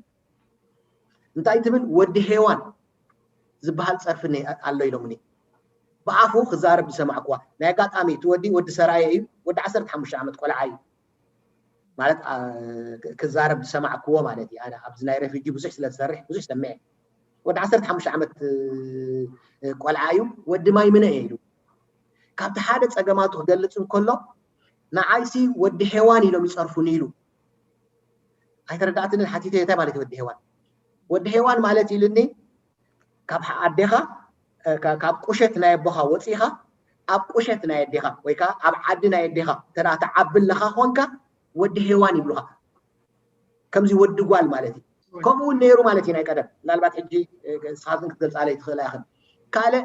ኣብ ታሪክ ተደጋገመ ንሰምዖ ሰበረ ትብል ዘረባ ነይራ ንእከለ ኣውራጃ ጥራይ ትወሃብ ኦኬ ዓያሹ ትበሃል ሽም ነይራ ወይ ከዓ ዓናጅል ትበሃል ንገለ ኣውራጃ ጥራይ ትወሃብ ጉድጓድ ትበሃል ዘረባ ነይራ ንእከለ ኣውራጃ ጥራይ ትወሃብ ዘረባ ነቶም ኣብ ኤርትራ ካባና ፅልም ዝበሉ ኤርትራውያን ክነሶም ናይ ብሓቂ ሰሙን ምኾኑ እቶም ቀንዲ ኤርትራውያን ናይ ብሓቂ እንተኸይድና ነዚኦም ከዓ ባርያ ኢልና ንፀርፎም ኦኬ ናይ ገሊኦም ኣብ ዓድና ባርያ ሽሞም እዩ ንሕና ባርያ ክንብል ከለና ግን ደቂ ዓድና እንከለዉ ካባና ሕብርናቶም ፅልም ዝበለ ማለት እዩ እዚ ባዕሉ ሓደ ካብቲ ናይ ፅልኢ ዘረባ እዩ እዚ ኣብ ታሪክ ዝነበረ እየ ዝዛረብ ዘለኹ ሕጂ ምክንያቱ ሕጂ እዚኦም ትግራይ ትግርኝ ዶ ኣጋዚያን ዶ ወይ ሃይማኖታዊ ጥሩፍነት ዘለዎም ዶ ሶም ዘምፅዎ ነገር ኣይኮነን ንክብል ኢለ ካልእ ዓጋመ ትብል ዘረባ ነይራትና ኦኬ ክሳብ ሕጂ እውን ኣላ ዓጋመ ማለት ኣብቲ ሰዓት እቲ ናይ ገንዘብ ዓቕሚ ዘይነበሮም ንኤርትራ ንንጀራ ኢሎም ዝመፁ ንንጀራ ኢሎም ዝሰርሑ ነበሩ እዩ ከምዚ ሕጂ ንሕና ኣብ ኣሜሪካ ከይድና ክዳን ንሓፅብ ናይ ሬስቶራንት ሸሓኒ ንሓፅብ ናይ ኣምዳሰብ ገዛ ንሰርሕ ንዓበይቲ ነልዕል ከማ ማለት እያ ምስ ተፀገመ ሰብ ዝሰርሖ ስራሕ እዩ ስለዚህ ነዚ ኣብ ሃገርና ነዊሕ ዓመታት ዝገበረ ዓጋሜልካ እትፅውዖ ዓጋመ ግን ዓዲ ፀርፊ እውን ኣይኮነን ጥራሕ ናይ ድኻ ስራሕ ዝሰርሕ ድረኣኻዮ ዓጋመ ትብሎ ስለዚ ከምኡ ነይሩ ካልእ ጀበሊ ረፋዕ ድባለ ዘራርባ ነይሩ ጀበሊ ከዓ ኣብ ኤርትራ ነዊሕ ዓመታት ዝገበሩ ገሊኦም 200 ዓመት ዝገበሩ ገሊኦም 150 ዓመት ዝገበሩ ናይ የመን ዘርኢ ዘለዎም መጀመርያ ናብ ኤርትራ ክመፁ ከለዉ ቅድሚ 300 ዓመት ወላ ቅድሚ 200 ዓመት ኣይፈልጥን መዓስ መፅኦም ክመፁ ከለዉ ድኻታት ነይሮም መብዛሕቶም ታሽሙስ ረፋዕ ሰርሑ ነይሮም ወይ ከዓ ተሸከምቲ ይሰርሑ ነይሮም ድሕሪኡ ሓሊፉሎም እንከሎ ሚልዮነራት ዝኾኑ ኣለዉ ኣስማት ዝገለፅኩልኩም ኣነ ዳርጋ ፍርቂ ኤርትራ ሓደ ንምሳሌ ካብዚኦም ረፋዕ ኢልና ንሕና ንፀርፎ እንተ ሓሲየ ኣብቲ ግዜቲ 10 ካሚቲ ፓላሶ ወይ ገዛውቲ ናይ ኤርትራ ናቱ እዩ ኣብ ኣስመራ ዝነበረ ገዛውቲ ሃብታማት ኮይኖም ምስ ግዜ ማለት እየ ነዚኦም ረፋዕ ንብሎም ነርና ወይ ረፋዕ ይበሃሉ ነይሮም እዚ ካብቲ ናይ ፅልኢ ዘረባ ናይ ታሪክ እየ ዝዛረብ ዘለኹ ምናልባት ዞም ሕጂ ማለት ዓጋመ ንብሎም ነበርና ቀደም ሕጂ ናብ ኤርትራ ኣብ ምንታይ ደረጃ በፂሖም ከም ዘለዉ ምናልባት ኩላትና ክንርኢ ንኽእል ኢና ገሊኦም ኣብ ፅቡቅ ደረጃ ዝበፅሑ ኩሉ ይኽእሉ ገሊኦም ኣብ ካልእ ዝበፅሑ ኩሉ ከምኡ እውን ነይሩና እዩ ካልእ ጴንጤ ጀሆባ ዝብሉን ነቶም ንኣሽቱ ናይ ሃይማኖት መሰረታት ዝነበሮም ከምዚታት ነይሩና እየ ክብል ደልየ ኣነ ስለዚ እዚ ኣብ ታሪክ ምሳና ዝነበረ እዩ እዚ ሕጂ ንሪኦ ዘለና መቐፀልታ ናቱ ወይ ከዓ ምዕባይናት እዩ ኣብዚኣ ትመፅእ ሕቶ እንታይ እያ ቅድሚ ንመንሽሙ መሃበይ ዳሕራይ ክምለሳ እየ እዚኦም ከምዚ ዝገብሩ በዓል መን እዮም ክንደይ ዓይነት እዮም ዘለውና እዚኦም ናይ ፅልኢ ዘረባ ዝዛረቡ ክንደይ ዓይነት እዮም ክንፈልዮም ናይ ግድን ኣገዳሲ እዩ ሰለስተ ዓይነት እዮም ዘለውና ናይ ፅልኢ ዝነበሩ እቶም ሓደ ውድባት እዮም ስትራክቸር እዮም ኦኬ ውድባት ማለት ሸቶ ኣለዎም ዓላማ ኣለዎም ዝተዋሃሃደ ስራሕ እዮም ዝሰርሑ መራሕቲ ኣለዎም ተረባሕቲ ከዓ ኣለዎም እቶም ተረባሕቲ ናይ ውሽጢ ኤርትራ ተረባሕቲ ክኾኑ ይኽእሉ ናይ ጎረቤትና ጎረባብቲ ሃገርና ክኾኑ ይኽእሉ እቶም ተረባሕቲ እዚ ጂኦፖለቲክስ ንብሎ ስለዚ እቶም ቀዳሞት ብውድብ ደረጃ ዝሰርሑ ተወዲቦም ሸቶ ኣለዎም ዓላማ ኣለዎም መራሕቲ ኣለዎም ተረባሕቲ ኣለዎም እሶም ተረባሕቲ እዮም ተረባሕቲ ካልኦት ኣለዎም ኣብ ኤርትራ ውድባትን ናይ ውድባትን ጎረባብቲ ሃገራት እውን ይርብሑ ተባሂሉ እዚኣቶም ብሕንፃፅ ዝስራሕ ዘሎ ስራሕቲ እዩ ንምሳሌ ትግራይ ትግርኝ ኣጋዝያን ወይ ከዓ ካልኦት ሃይማኖታዊ ወላ እስልምና እውን ክኸውን ይኽእል ጥሩፍ ኣረኣያ ሒዞም ዝመፁ እዚኦም ናይ እንተሎ ናይ ጎረባብቲ ረብሓ ኣለዎም ስትራክቸር ዝበሃሉ ውድባት እዮም ስለዚ እዚኦም ክንፈልዮም ኣለና እንተዘየሎ በጃኻትኩም ኩልኩም እንደ ፅቡቅ ተዛረቡ እንተኢልናዮም እዚኦም ብውድብ ዝሰርሑ ፅቡቅ ኣይክዛረቡን እዮም ምክንያቱ ኮነ ኢለን ዝገብሮ ዘለዉ እዚኦም ሓደ ካልኣይ እዚ ናይ ፀልኢ ዘረባ ዝዛረቡ አንስትራክቸር ዝብሎ ውድባት ደይኮኑ ኦኬ እግሬታ ባንታይ ክውስኸላ እሶም እዚኦም ውድባት ንብሎም ዘለና ኮነ ኢሎም እዮም ዝገብርዎ ዘለዉ ንምንታይ ከም ዝገብርዎ ዘለዉ እንተደኣልካዮም በቋራጭ ወይ ከዓ ብዘይ ኣገባብ መንገዲ ናብ ስልጣን ክመፁ ስለ ዝደልዩ እዮም ሓደ ወይ ከዓ ነቲ ዘሎ ናይ ኤርትራ ናይ ፖለቲካ ኣንፈት ምእንቲ ክጠውይዎም ኢለ ናይ ውሽጢ ተረባሕቲ ኣለዎም ናይ ጂኦፖለቲክስ ተረባሕቲ ኣለዎም ናይ ጎረባብ ተረባሕቲ ኣለዎም ተረባሕቲ ሱዳን ክትከውን ትኽእል እያ ኣብ ምብራቅ ሱዳን ዘሎ ዝያዳ ድርቡሕናትና ወላቲ መንግስቲ ሱዳን ስዑድያ እውን ክትከውን ትኽእል እያ ብዘይገድስ ወላ ጅቡቲ ክትከውን ትኽእል እያ ኢትዮጵያ ክትከውን ትኽእል እያ ትግራይ ክኾኑ ይኽእሉ እዮም ስለዚ ተረባሕቲ ኣለዎም ንምንታይ ገብርዎ ኢልና በቋራጭ ወይ ብዘይ ኣገባብ መንገዲ ኣብ ስልጣን ክመፁ ስለ ዝደልዩ ካልአይቲ ድማ ነቲ ዘሎ ናይ ፖለቲካ ሃዋሁ ኣንፈቱ ንምቕያር ተባሂሉ ዝጥቀምሉ ቃላት እዚኦም ብውድብ ዝሰርሑ ንብሎም ዘለና ኩሉ ግዜ እዚ ፕሪጁዲስ ምሽልናዮም ቅድመ ፍርዲ እሱ ኣብ ርእሶም ስለ ዘሎ ሰባት ቀጢፎም እዮም ዝቕበልዎም ወላ ሓንቲ ሽግር የብሎምን እዚኦም ብምንታይ ይልለይ እዚኦም ኩሉ ሻብታ እዮም ድምዝሙዙኻ ማለት እዩ እቲ ቅድመ ፍርዲ እዚ ኣብ ኤርትራዊ ምሽ ክነብረኩም ፀኒሐ ብታሪክ ከምዚ ኢልና ንፀርፍ ነርና ከምዚ ኢልና ንፀርፍ ነርና ዝብል ኢልና ኣብ ሃይማኖታዊ ኣብቲ ሃገራውነት ተመርኪሶም ወይ ከዓ ናይ ቀደም ፅልእን ናይ ቀደም ዝናን ሒዞም እዮም ዝመፁ ስለዚ ነዞም ከምዚ ዝኣምኑ ሰባት ፕሪጁዲስ ዘለዎም ወይ ከዓ ቅድመ ፍርዲ ዘሎም የውሃት ክንብሎም ኣባና ብናይ ነዞም የውሃት ቀልጢፎም ከእምንዎም ይኽእሉ ነዚኦም እዮም ድምዝምዙ እዚኦም ብውድብ ዝሰርሑ ሰባት ሳዕበይ ናይቲ ዝገብርዎ ዘለዉ ፈልጦ እዮም ኣይግድሶምን እዩ ግን ሳዕበን እንታይ ይኹን ዶናልድ ትራምፕ ሓደ ካብኣቶም እዩ ሳዕበን ጠፊእዎ ኣይኮነን ሳዕበኑ እናፈለጥዎ ከሎ ክሳብ ኣብ ወግዕ ድሒድ ከብፅሕ ዝኽእል እናፈለጥዎ ከሎ እሱ እዩ ዘርባሓኒ ምስ በሉ بقى يخدو مالتيو سلازي اتي دمت وصيتو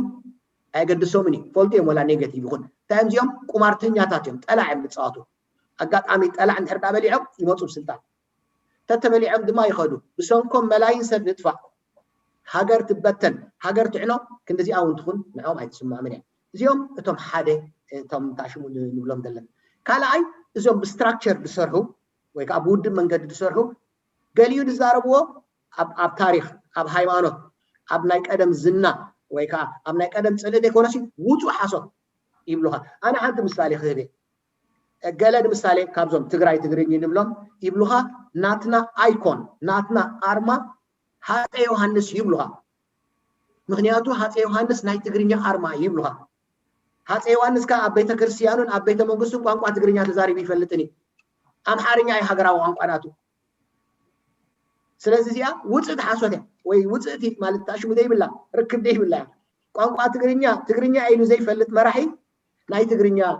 አይኮን ይብሉኻ ወይ ከዓ ናይ ትግርኛ አርማ እዩ ከምዚ ይብሉኻ ኣብ ታሪኹ ኣብ ምሕዳሩ ኣብ ቤተ ክርስቲያኑ ኻ በቋንቋ ትግርኛ ቀዲሱ ይፈልጥ በቋንቋ ትግርኛ ተዛሪቡ ይፈልጥ ቋንቋ አምሓርኛ ታሪኽ ታሽሙናቱ ቋንቋ ነይሩ ሀገራው ቋንቋ ነይሩ ከምዚ የጓንፈካ ግን بفلات سلازغبرو ايسوكفومني عينهم ጨው ሓጺቦም እዮም ዝመጹ ወላ በተሓደ ወገኑን እንተዳአለው ኮይኖም ማለት ሕጂ ምሳሌ ዮሐንስ ምስሊ ቅዱሳን ገረም ይقربልካ ግደ ሐቅ ምዝራብ ዮሐንስ ቀታል ዘቢ ነይሩ ጥራሕ ትግራዋይ ስለተኾነ ይኮነን ከም ቴድሮስ ከም ምኒልክ ከም ይነሩ ንምሳሌ ካልኦት ኣብ ኤርትራውን ተዳአ ነይሮም ናይ ካለ ሃይማኖታት ዝፈልጦም ካ ንምሳሌ ከም አሕመድ ግራኝ ንምሳሌ አሕመድ ግራኝ ግዜ ገደስቲ እቲ ምኽንያት ዘግብሮ ዝነበረ ከምኡ አሕመድ ግራኝ ቀታል ሰቢ ነይሩ ግን ናቱ ምኽንያት ይነብሮ ንምንታይ ከም ገብራሎ ዮሐንስ ቀታል ሰቢ ነይሩ ናቱ ምኽንያት ይህልዎ እንታይ ገብ ኣብ ምኽንያት አይኮን ኩሉ ዛረብ ደለው ኣብቲ ምቕታል ግን ዮሐንስ ቀታል ሰቢ ነይሩ ኦኬ ምስሊ ቅዱሳን ገይሮም ይقربልካ ብፍላት ስለዝኾነ ግን አይኖም ማይ ሓጺቦም ጨው ሓጺቦም ማይም ዝመጹ ካልኣይ እንታይ ብሉኻ ንሕና እከለ አውራጃ ንእከለ አውራጃ ክዳን ምኽዳን ምሂራታ እከለ አውራጃ ንእከለ አውራጃ ጫማ ምኽዳን ምሂራታ እከለ ዓልየት ንእከለ ቀቢላ ንእከለ ክዳን ምሂርናኩም እከለ እንዳ እከለ ቀቢላ እከለ አውራጃ ጥርሃም እዮም ዝኸዱ ነይሮም ኢሎም ከምኡን ኻደሊ أنا مثالي أخوكم والحانتي مسكرنت يبولون ما مرتعوتات ديبولو يترف أب إيرترا أب سودا أب مصري أما خدن سبعين بران قدمي نقص فاروق نقوله أب مصري نقص فاروق ما بي كن مخدي نيرو ميت عام ميت نقول ملان عامة فلتن أيضا عندي عامة نيرو أبتي دوباوي ناي مريت ناي مصري أما خدن سبعين بران أنت جيرو تي منجستي تاشمو ديرو كامبين جيرو كمزي تاينا نبلو كامبين أدحان تاينا غوسغواس انتاي دبل غوسغواس نمسراويان ጫማ ከም ዝኽደኑ ምግባር ተባሂሉ ምስር እምባር ናይ 3000 ዓመት ታሪኽ ይደለዎም ቅድሚ 100 ዓመት ግን ጫማ ይነበሮምን ስለዚ ገሊኦም ኣብ ኤርትራ አውራጃታት ወይ ዓሌታት ንሕና እከለ ኢና ድብሉኻ ንእከለ ቀቢላን ንእከለ ታሽሙንሲ ንሕና ኢና ክዳን ምሂርናዮም ጥርሃም እዮም ዝኸዱ ነይሮም ክሳብ ትማሉ ብሉኻ ኣብ ኤርትራ ጫማ ميتين قال ملان عمد يا خابت مسا ጫማ ዝነበሩ ኣብ ሓጎ ዳርጋ የለን ምሳሌ ኣነ ሕጂ ወደ 50 قال ملاني ምሳሌ ኣብ ሓጎ ወይ ነብ ሓጎ ኣቡሲ ጫማ ይነበረን ኣብ ኤርትራ ሕጂ ኣይነይቲ ቀቢላ ያ ነይቲ ቀቢላ ጫማ ክትምህራ ጫማ ዝተኸደነ ጥቃ ከተማ ዝነበረ ጥቃ ጥልያን ዝነበረ ሰባት እዮም ጫማታት ዝኽደኑ ነይሮም ኣብዛ ግዜ ዮሐንስ 1880 قال ملان ዓመተ ምህረት ጫማ ይነበረን ስለዚህ ውጹእ ሓሶት ከምኡ ድብሉ ኣለዉ ኣብ ኤርትራ ቅድሚ 100 قال ملان ዓመት ናይ ላዕሊ ክዳን ዘይክደን ሰብ ነይሩ ስለ ዘይብሉ እዩ ገሊኡ ኸኣ ኣብቲ ኸበሳ ቁሪ ስለ ዝኾነ ናይ ግድን ወላ ዝኾነ ነገር ኣምጪኡ ንነብሱ ክሽፍን ኣለዎ ኣብቲ ኻልእ ሃሩር ዘለዎ ዓዲ ጥርሑ ዝኸይድ ሰብ ኣሎ የብሉን ድኻ ስለ ዝኾነ በርድሑር ስለ ዝኾነ ይኮነን ንምንታይ ኻድ ኣዴት ክደን ብላዕሊ እንተልካዮ ሙቐት ይተዓድናቱ ኣይጎድዶኒ ወላ ዝኾነ ነገር ገይሩ ንክሽፈን ስለዚ ገሊኡ እንታይ ማለት ውጹእ ሓሶት እዩ ንምንታይ ቅጽልዎ እንተልካ ግን تا مخنيات نحنا تاريخ نيرونا نحنا مشيله اب هايمانوت يماسامسو اب ናይ ታሪክ ዝና ይማሳመሱ ኣብ ሃገራውነት ይማሳመሱ ኣብ ናይ ታሪክ ባእሲ ኣብ ናይ ታሪክ ምውድዳር ይማሳመሱ ስለዘበለ ዘይነበረ ውፁሕ ሓሶት ከማን ንሕና ርኢና ካባላልዓ ንሕና ርኢና ካሳታት ይብሉኻ ደለ የለን ኣይነበረን ህዝቢ ኤርትራ ቅድሚ 100 ዓመት ኩሉ ጥራይ ጉሪት ኸይድ ነይሩ ናይ ብሓቂ እንተርኢና ምናልባት ቶም ጫማ ዝተኸደኑ ናይ መጀመርያ ጫማ ዝተኸደኑ ኣጋጣሚ ኮይኖም ካብቶም ንሕና ጫማ ርኢናኩም ዝብሎም ዘለና እሶም ይኾኑ ናይ መጀመርያ ጫማ ዝተኸደኑ ምክንያቱ ተቃጠልያ እንድፀንሐ ጫማ ተኸዲኑ እንተዘይሎ ጫማ ኣብ ኤርትራ ብቐሊሉ ኣይትረኽቦን ኢኻ ነርካ ወላ ኣብ ሙሉእ ኢትዮጵያ ስለዚ እንታይ ማለት እየ ገሊኡ ጥራሕ ኣብ ታሪክ ተሰኒዶም ደይኮነሲ ብውፁእ ሕሶት እውን ይብሉኻ ምክንያቱ ፕሮፓጋንዳ እዩ ከምኡ ገይሮም ክበፅሑ ስለዝደልዩ ካልኣይ ዓይነት ኣብ ፅልኢ ዝምልኮ ዓይነት ሰባት ብዘይ ውዱብ መንገዲ ድሰርሑ እዮም እዚኦም እንታይ ንብሎም ነቶም ብውድብ ድሰርሑ ንዕኦም ይድግፍዎም እዮም ግን ውድባት ኣይኮኑን ውድባት ስለዘይኮኑ ነቲ ውድባት ዝብልዎ ዘረባ ንዕኡ ተቐቢሎም የጋውሑ ምስቶም ውድባት ግን ኣይኮኑን ውልቀ ሰባት እዮም ውድብ የብሎምን ግን ነቲ ዝበሃል ዘሎ ግን ይኣምንዎ እዮም ኣሚኖም ይሰርሑ እዚኣቶም ብዙሕ ግዜ እንታይ ሳዕበኒ ዘምፅእ ኣይፈልጡን እዮም እምበር እንተነጊርካዮም እዚ ናይ ንድሕድ ምቅትታል የምፅእ እዩ ከምዚ የምፅእ እንተደኣልካዮም ሰጋ ኢሎም ይምለሱኻ ስለዚ እዚኦም ሳዕበን ደይፈልጡ ግን ከዓ ነቶም ተወዲቦም ዝሰርሑ ንዕኦም ሰሚዖም ናቶም ደጋውሑ ብዘይ ውድብ ደረጃ እዩ ሳልሰይቲ የዋሃት ይበሃሉ ምናልባት ኣስመራ ድዓበኹም ድሕር ኣለኹም ኮንኩም ብናይ ኣስመራ ናይ እስላም ትግርኛ ወይ ከዓ ናይ ጀበርቲ ትግርኛ ሽፋ ትበሃል ዘረባላ ኣነ ኩሉ ግዜ ዝጥቀመላ ሽፋ ማለት ወዲ ረቢ ማለት እዩ ወዲ ማርያም ወይ ከዓ እንታይ ንብሎ ብትግርኛ የዋህ ብቑኑዕ ልቡ ታሽ መሰርሕ የዋሃት ከዓ ኣለውና እዚኦም የዋሃት ንምንታይ እዮም ደጋውሕዎ ናይ ፅበጠሊ እንታይ እዮም ድብሉ እዚኦም ተፀሪፍና ኢና ስለ ዝፀረፉና ክንምልሰሎም ኢና ዝዓይነቱ ድብል እዮም ስለዚ ኩሉ ግዜ ግብረ መልሲ ኢሎም እዮም ዝዛረቡ ፀሪፎምና እንዲኦም ከምዚ ኢሎምና እንዲኦም ንምንታይ ከምዚ ይብሉና ኢሎም ከም ግብረ መልሲ ገይሮም ዝዛረብሉ ሰባት እዮም እቶም ገሊኦም ፋን ኣብ ሚድያ ወፂኦም ሰማዒ ንክረኽቡ ኢሎም ጥራይ ከማን ጥሩፍ ዝኾነ ዘረባ ኣነ ንክገርመኩም ሓደ ግዜ ሕጂ ክፅውዖም ኣይደለና ስማቶም ክልተ ሰባት ነይሮም ሓደ እዚ ዑመርዲ ገለ ዝበሃል ሓንቲ ካይደኖ ካልአይቲ ነይራ ሕጂ ዝክራ ይክእልን ሽማ እንታይ ተባሂሎም ውሽጢ ኣብ ሚድያ መፅኦም ዝነግሩና ዘለዉ ምእንቲ ብዙሕ ሰብ ክሰምዓና ሲ ዘይተባኣስና ኮለናስ ከም ተባኣስና ኮይንና ሚድያ ንቕረብ ተባሂሎም እቲ ኣዝልፍ ተብሎ ክትሰምዕ ትውዕል ንስኻ መሊስካ ናብ ትኸይድካ ድማ እዛ ጓል እዛ ሰበይቲ ከምዚ ጌራ ድሰደፈትን ኢሉኻ ንኸምዚ ሲ ቲያትሮ እውን ሰርሑ እዮም ብዙሓት ሰባት ላይክ ሳብስክራይበር ክረኽቡ ተባሂሉ ስለዚ ከምኡ እውን ኣሎ እዚኦም ሳልሳይ ግን እንታይ ይብለካ ኣለኹ ደቀ ረቢ ንብሎም ብናይ ኣስመራ ዘራርባ የዋሃት ብናይ ጀበርቲ ተደሊኹም ድማ ሽፋ በሃሉ ስለዚ እዚኦም ሳዕቤን እንታይ ምዃኑ ኣይፈልጡን እዮም እምበር እንተደኣ ነጊርካዮም ከምዚ ሳዕቤን ኣለዎ እንተደኣ ኢልካዮም ብጣዕሚ የብለና ሓንቲ እዚኣ ተዛሪበ ነስገደት ዕድል ክህባ ምእንቲ እምበኣር እዚኦም ከምዚ ዝገብሩ ዘለዉ ብሓፈሻ እንድሕር ኣብ ሓንቲ ወይ ኣብ ክልተ ሳንዱቅ እንተደኣ ቀሚጥካዮም ሲ እንታይ ይመስሉ ኢልካዮም ግን ኣብ ሰለስተ ሳንዱቅ ክተቐምጦም ትኽእል ኢኻ እቶም ሓደ ሕሉፍ ፍርሒ ወይ ከዓ ዘይንቡር ፍርሒ ዘለዎም እዮም እዚ ንሕና ሕጂ ከነልግሶ ንደሊ ዘለና ኣብ ስኒት እቶም ካልኣይ ኣብ ሓንቲ ጀንቢል እንድሕር ቀሚጥካዮም ሕሉፍ ፅልኢ ዘለዎም ሰባት እዮም ወይ ከዓ ዘይንቡር ፅልኢ ዘለዎም ሰባት እዮም ኣብ ካልአይቲ ጀንቢል ከተእትዎም ትኽእል ብሓፈሻ ዝዛረብ ዘለኹ ሕጂ ተንቲነ ስለ ዝኾንኩ ንመጠቃለሊት ማለት እየ ሳልሰይቲ ከዓ ሕሉፍ ወይ ከዓ ዘይንቡር ሸውሃት ናይ ዕብላለ ዘለዎም ንኽዕብልለካ ኩሉ ነገር ዝገብር ክደግማ ክህባ ነስገደት ምእንቲ እዚኦም ኩሎም ሕጂ ብዝርዝር ክዛረብሎም ዝፀናሕኩ ኣብ ጀንቢል ኣእትዎም ተልካኒ ኣብ ሰለስተ ጀንቢል ነእትዎም ንኽእል ሓንቲ ዘንቢል ወይ ከዓ ጀንቢል ሕሉፍ ፍርሒ ዘይንቡር ፍርሒ ዘለዎም እዚ ሕጂ ንሕና ስኒት ንገብሮ ዘለና ነዚ ዘይንቡር ፍርሒ ዘሎ ኣብ ሰብ ንዕኑ ፈሪሒ እዩ ንነብሱ ክከላኸል ክብል ኣስላም ከምዚ ኢኹም ክስታን ከምዚ ኢኹም ክብል ዝውዕል ዘሎ ኣውራጃ ኣከለ ከምዚ ኢኹም ኣካል ኣውራጃ ከምዚ ኢኹም ዝብል ዘሎ ካብ ፍርሒ ተላዕለ ክዕብሉሉን እዮም ከምዚ ክገብሩን እዮም ክወስዱሉ እዮም ካብ ምባል እቲ ሓደ ሕሉፍ ፅሊ እዩ እቲ ፅሊ ከዓ ካብዚ ቅድመ ፍርዲ ክንብሎ ዝፀናሕና ምስኡ ዝፀንሐ ገሊኻ ኣብ ዓላማ ዝተመርኮሰ ፅሊ እዩ ዘይንቡር ኢለዮም እታ ሳልሰይቲ ከዓ ሕሉፍ ወይ ከዓ ዘይንቡር ዕብላለ ሸውሃት ናይ ዕብላ ንኽትዕብልል ሓንቲ ዘይነበረካ ኮላ ኣነ ጅግና ነይረ ኣነ ጎበዝ ነይረ ኣነ ጎብለል ነይረ ካልኦት ከዓ ኩልኩም ፋልሶ ነይርኩም أنا تقاليسة خمسين تجبر كلكم كمزين تجبر كلكم كمزين عصنا تبصاهلكم وأتمنى شو مخاطبك آيات ونني ناتو سرديكا حجي أبزوم سلسة جنبي لاتينا حلو فرحي حلو فتسلئي حلو بنشوهات عبلا على دلو ميلنا أب سلسة جنبي لاتينا هنا تقالوا لهم خلينا يغني لي راي يغني لنا ناب عرفت هنوتينا كبرات تعذبتنا نخلت تدعو تملسنا ناب وهنملسينا مالتي ناب عرفت لنا thank you بمن دقناي كلام محبي أزي سرح دفار تعبيتنيا من سماي زيخ وحكوح محازة النس الساعة